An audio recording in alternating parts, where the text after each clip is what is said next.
You can't call something a peace plan if it just leads to a larger war sometime down the road. And that's one of the major concerns right now as we see the path that the United States and Russia appear to be going down as they try to negotiate an end to the war in Ukraine without Ukraine. On top of that, there appears to have been such a mix-up with Steve Witkoff in Moscow this week to where he may have offered Ukrainian forces to withdraw from all territories in the east, mistakenly thinking that he heard a Russian concession in there somehow, which is wild. If true, take this one with a grain of salt, but to set the stage here, President Trump and President Putin agreed to meet in Alaska next Friday, August 15th, to discuss bringing about an end to the war in Ukraine, specifically first a ceasefire and then a long-term end. This follows Witkoff's meeting with Putin in Moscow earlier this week, and just yesterday we got a report in the Wall Street Journal talking about some of the high-level details, where they said in the first stage, Ukraine will withdraw troops from the Donetsk region and the front lines will be frozen. After that, the second stage will take place, in which Putin and Trump will agree on a final peace plan, which will later be discussed with Zelensky. So a couple key components there. First off, the idea that the United States and Russia are going to determine an end to this war and then go present that to Zelensky leaves a lot of room for error and a lot of room for it not to be accepted. Ukraine has a voice in this, no doubt. There's no indication that if the United States backs out entirely from this conflict, that Ukraine is anywhere near laying down their arms and ceding significant portions of territory to Russia. So I don't know how well it's going to go bringing Zelensky in after the decision has been made. Another key component here, zooming out a little bit to give you an overview of all of Ukraine here, the territory specifically mentioned in that context is Donetsk. That's this area here being outlined by the mouse. You'll see this pink and red territory is areas taken by Russia since 2014 here, 2022. Either way, this is the front line. All of this tan and green up here, Kramatorsk, Slavyansk, and others, that's all territory currently defended and held by Ukrainian forces. So the ask here to get to a possible ceasefire, not an end of the war, possible ceasefire, is for Ukraine to give up this big chunk of territory that Russia has not yet been able to take by force. As you can imagine, that's not exactly sitting well with everyone. Now, I don't think everything is a great comparison for World War I and World War II. We do see that a lot in this conflict and others, but sometimes it is just right on the nose. And I think this is one of those cases where you can't help but look at this agreement or this framework of an agreement and not think of the September 1938 Munich Agreement. This is the one where Hitler was starting to get a little aggressive over there in Nazi Germany, looking a little expansionist. And the United Kingdom and France made this agreement that, hey, if you just have the Sudetenland, you'll stop there, we'll call it good, no broader war.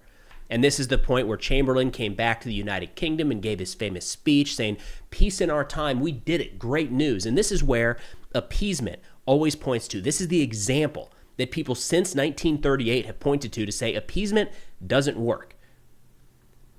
1 year later, September 1939, Hitler invaded Poland, sparking World War II in Europe. It didn't work then.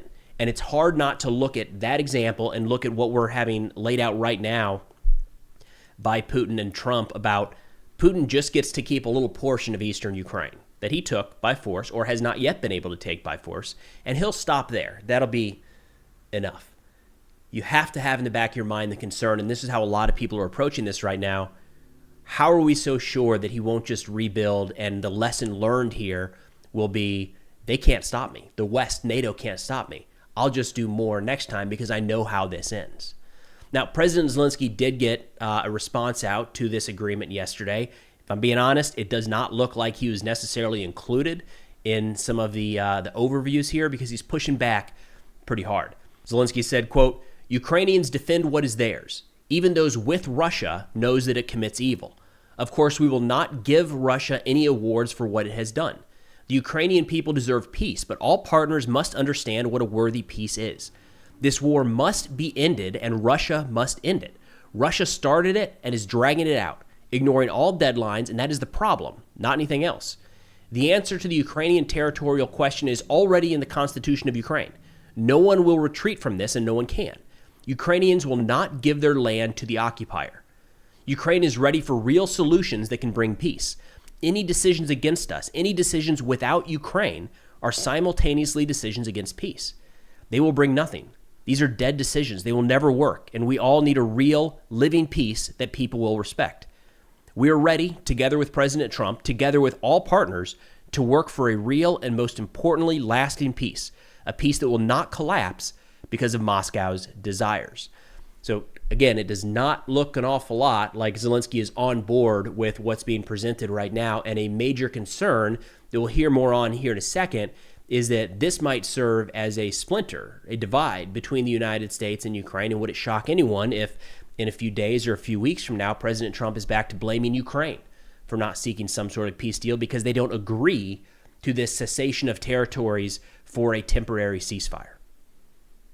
It's not something that Ukraine ever would have agreed to in the past. They have agreed to a ceasefire without conditions a couple times over at this point.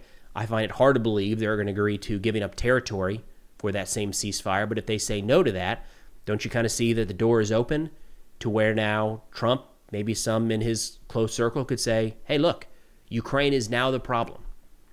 In fact, there are some more people pushing back on this as well. This one to be expected, but I thought he raised some interesting points, so I wanted to play it here. This is Ambassador John Bolton, former U.S. National Security Advisor to President Trump in his first administration, but of course I should mention a outspoken critic of Trump ever since Bolton was removed from that position.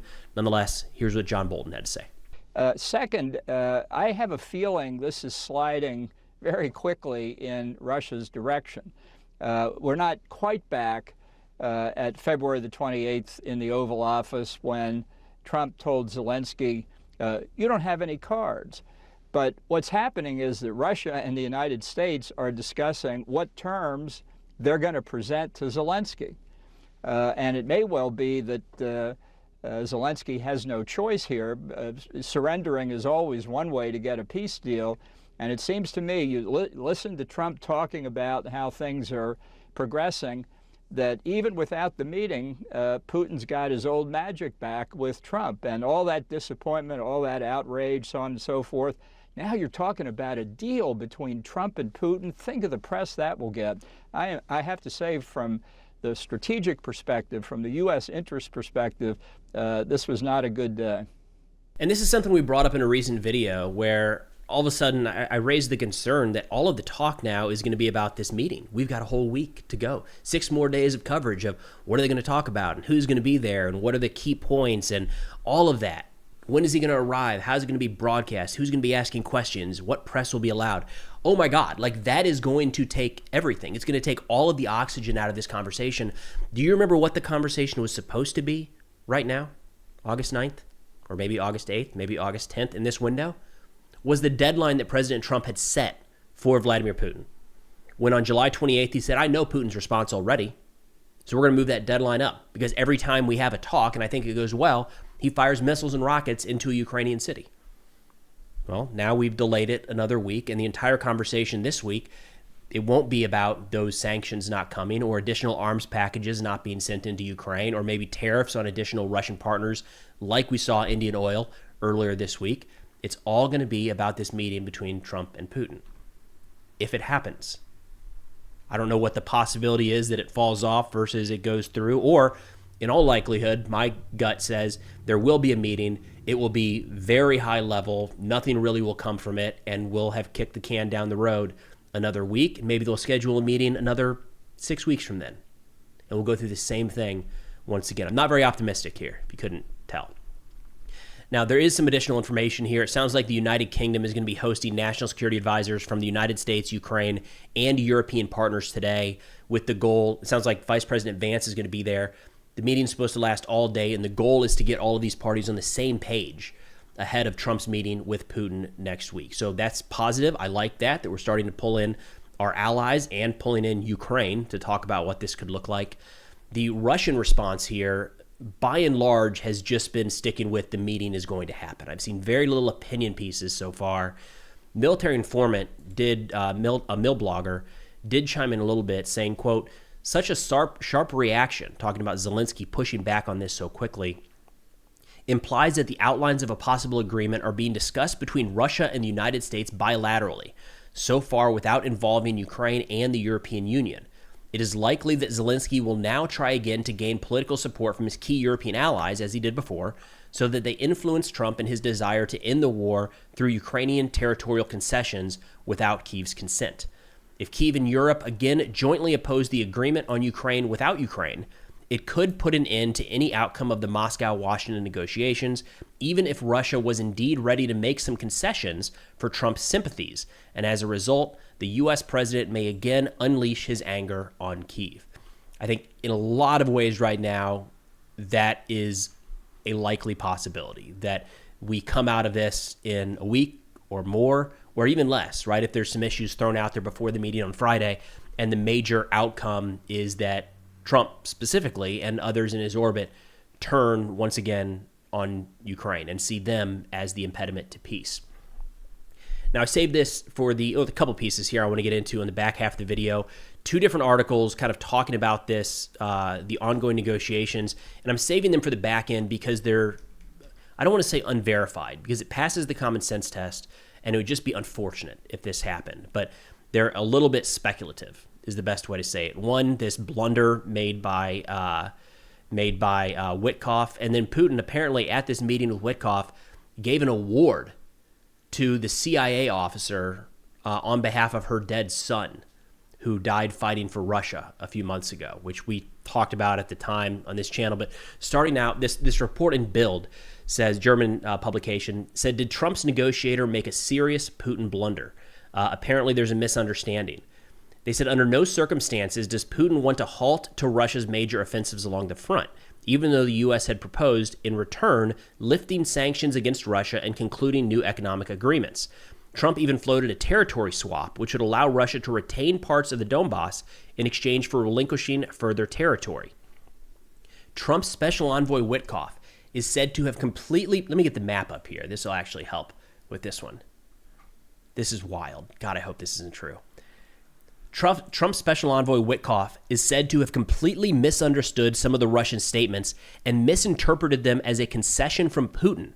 He misinterpreted Russia's demand for a peaceful withdrawal of Ukrainians from Kherson and Zaporozhye as an offer of a peaceful withdrawal by the Russians from these regions. So that would explain why in some of the reports we didn't hear anything about these regions. In yesterday's video, we were saying, well, this is interesting because it seems like the deal is all about Crimea, Luhansk, and Donetsk, but it doesn't mention anything about Zaporizhia or Kherson, which, you know, these are territories that Russia claimed ownership of back in 2022. It's weird that they didn't mention that at all. All we really heard was that the front lines would be frozen, kind of loosely, which seems like just an invitation for Russia to continue this fight in these territories at some point in the future, right? They'll just come right back and say, well, that is ours, so we're going to take it. What Bild is saying is that for some reason, Witkoff thought that Russia was going to voluntarily withdraw from these areas, Kherson and Zaporizhia, in exchange for Ukraine giving up this portion of Donetsk. I don't know if that's a deal Ukraine would take. It's their decision to make. I don't think there is a single indication at any point since this war began that Russia has any intention of giving back all of this territory. The idea that our lead negotiator thought that this was all of a sudden on the table is concerning. That might explain, if that was the deal that was brought back to Washington, it might explain why all of a sudden Putin and Trump are able to meet, because Russia might see that we're willing to give a lot. Because again, Russia heard, apparently, that we are going to ask Ukraine to withdraw their forces from this region. It's a bit of a miscommunication, if you ask me. My God, I hope that's not accurate. The other one here that I thought was interesting, this, again, a couple things I want to stress with these two articles. The Bild article is coming from, again, anonymous sources, familiar with the negotiations. The reason I felt like it was okay to bring that up and not pass it off as entirely rumor is because you can see how that fits in with some of the other conversations we've heard about these talks. As crazy as it is, it's not completely unexpected that type of mistake could happen, unfortunately. The second one, reported by CBS, they say Putin needles the United States by giving Trump envoy an award meant for a CIA official whose son died fighting for Russia. This one as well, take with a grain of salt because it's coming from anonymous officials familiar with the situation. But also, I wanted to bring this up because it does point to what we know Putin does. He plays these mind games in these negotiations, and this offer here would not be completely unexpected. I have not heard anything. The United States, no U.S. representative has said anything about this confirming it exists, so we don't know if the award was accepted or thrown away or handed off or what, so please keep that in mind. They say Russian President Putin gave President Trump's envoy, Steve Witkoff, an award to pass along to a senior CIA official whose son was killed in Ukraine while fighting alongside Russian forces, according to sources familiar with the matter. The award, the Order of Lenin, was meant to be handed off to Julian Galina, whose 21-year-old son, Michael Gloss, was killed in 2024. We made a video about that when Gloss popped up. At baseline, seemed like some pretty serious issues with that kid, just going through a lot. Dropped that all over the map, political map, all over the ideological map, and all of a sudden he's in Russia signing a contract with the Russian military.